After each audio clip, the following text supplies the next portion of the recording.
नमस्कार साथियों। आज हम लोग प्रतियोगिता दर्पण की श्रृंखला को आगे बढ़ाते हुए स्मरणीय तथ्य को देखेंगे और इसमें जो भी फैक्ट्स दिए हुए हैं उस फैक्ट्स का रिवीजन हम क्वेश्चन के माध्यम से करेंगे। तो आइए देखते हैं आगे इसमें क्या है। फर्स्ट ऑफ ऑल हम लोग देख रहे हैं कि राष्ट्रीय घटनाक्रम की हम लोग बात करते हैं। तो उसमें पहला क्वेश्चन है कि भारतीय राष्ट्रीय सम्मेलन 2025 का आयोजन कहाँ किया गया। राष्ट्रीय शहरी सम्मेलन जो है, भारतीय राष्ट्रीय शहरी सम्मेलन 2025 का आयोजन कहाँ किया गया था। तो इसमें जान लीजिए, सबसे पहला इसका आंसर है आपको यशोभूमि में। यशोभूमि जो है यह आपको कहाँ पड़ता है यशोभूमि। तो यशोभूमि न्यू दिल्ली में जो है यशोभूमि पड़ता है, यहाँ पर किया गया। तो अभी हम लोग इसमें देख रहे हैं कि 8 से 9 नवंबर 2025, 8 से 9 नवंबर को जो है ये स्टार्ट हुआ था। 2025 में राष्ट्रीय शहरी सम्मेलन 2025 का आयोजन यशोभूमि में किया गया था। इसमें जो है विषय क्या था, विषय काफ़ी इम्पोर्टेंट हो जाता है। सतत शहरी विकास और शासन, इसका जो है विषय था। सतत शहरी विकास और शासन जो था इसका आपको ये था विषय हो गया, ठीक है ना। इसमें जो है नीति निर्माता, शहरी योजनाकार, विशेषज्ञ और हितधारक 6 मुख्य क्षेत्रों में विस्तृत चर्चा के लिए एकत्रित हुए थे, ठीक है।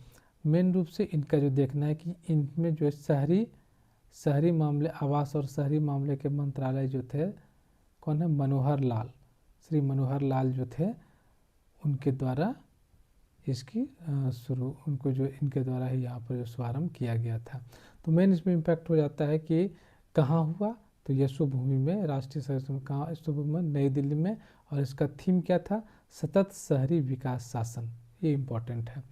नेक्स्ट हम लोग अगर बात करते हैं, अगला क्वेश्चन देखते हैं कि भारतीय हॉकी के 100 वर्ष पूरे होने पर इसकी शताब्दी समारोह कहाँ आयोजित की गई।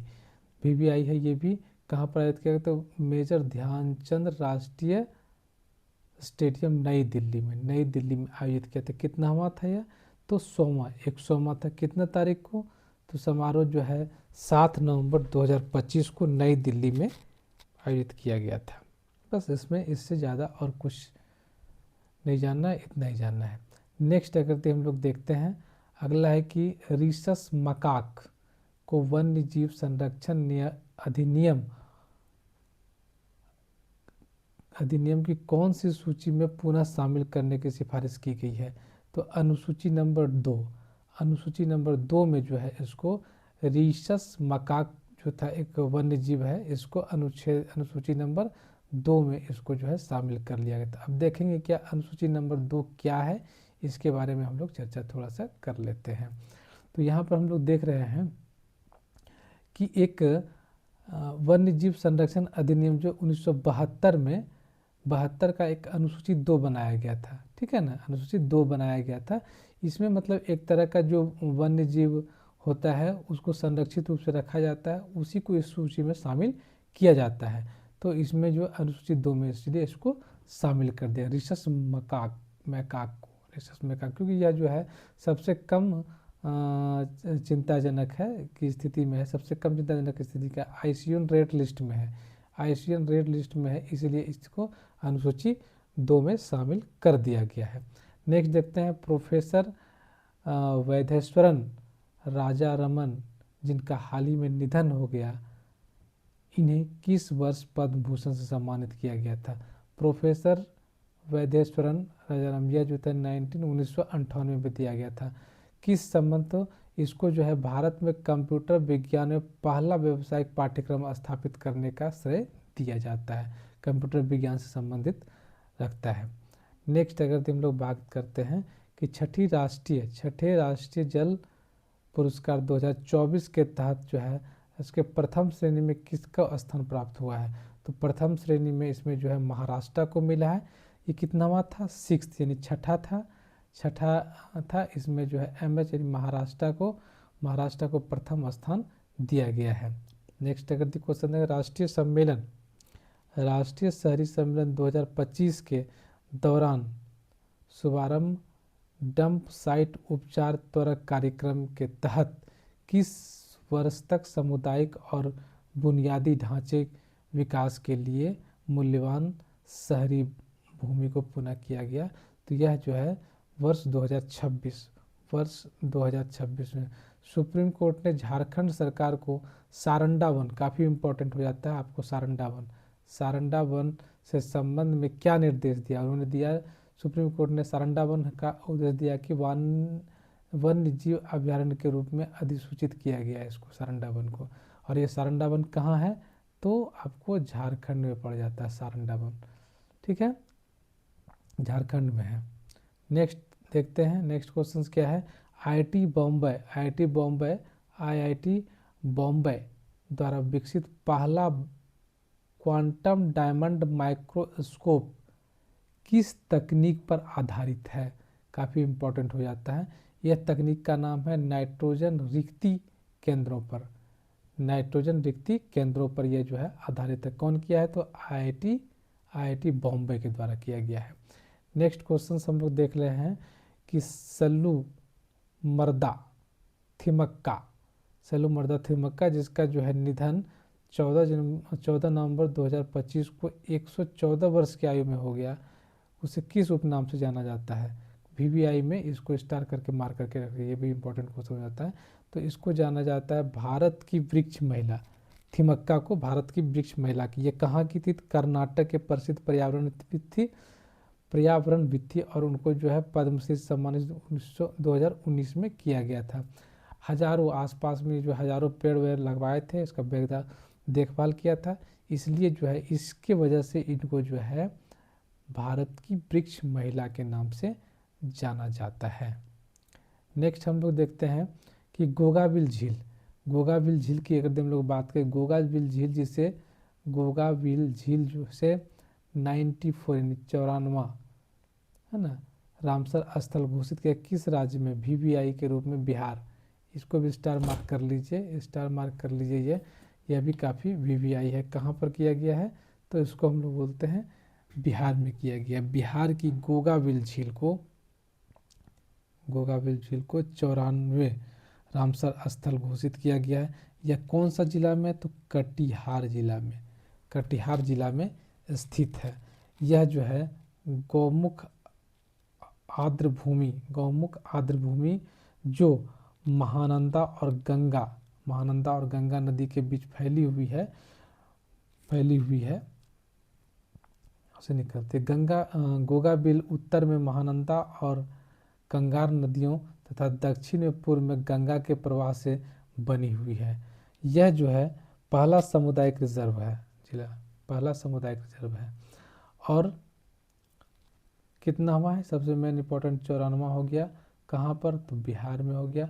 किस जिला में है, तो ये आपका कटिहार में हो गया, ठीक है ना।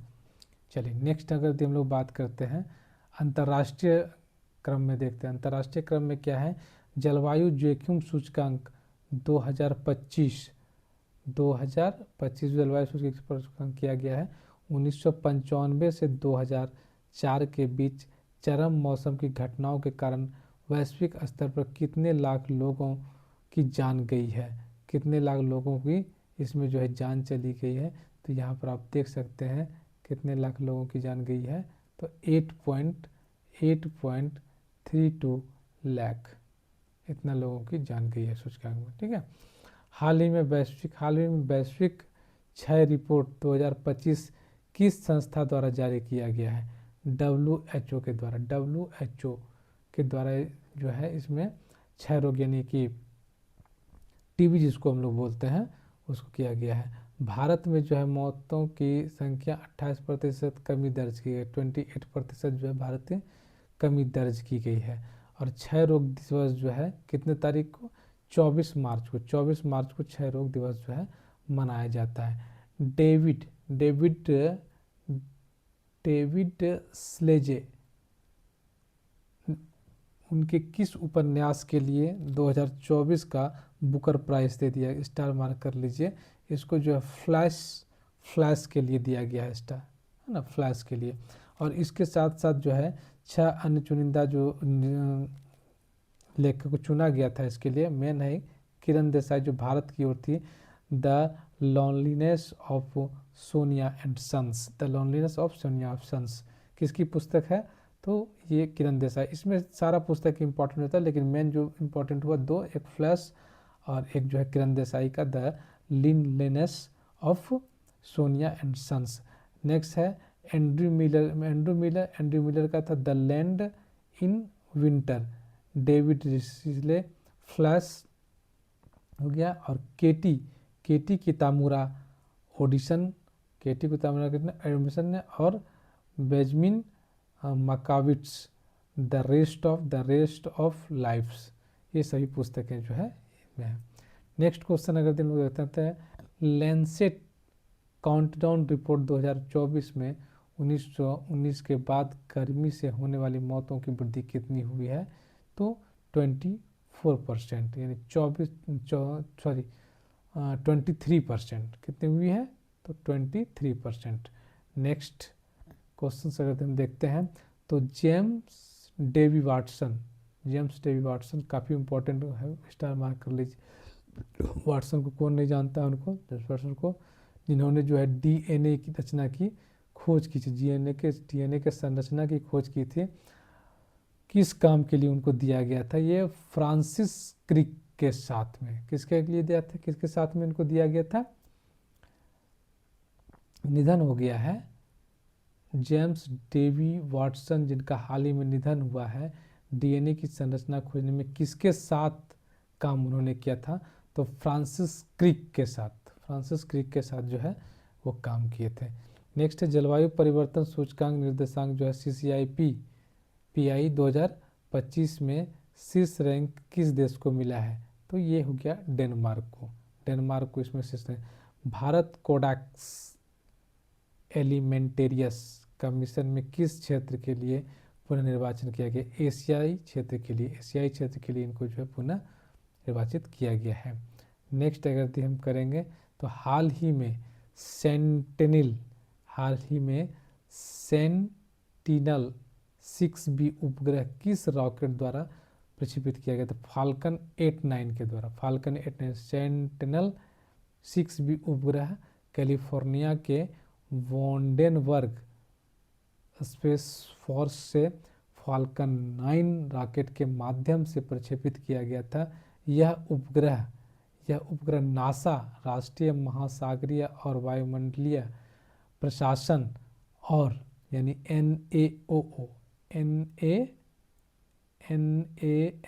NOAA और यूरोपियन अंतर्राष्ट्रीय एजेंसी ESA का संयुक्त मिशन है। यह एक महासागर ट्रैकिंग उपग्रह है जिसमें 6 वैज्ञानिक उपकरण लगे हैं।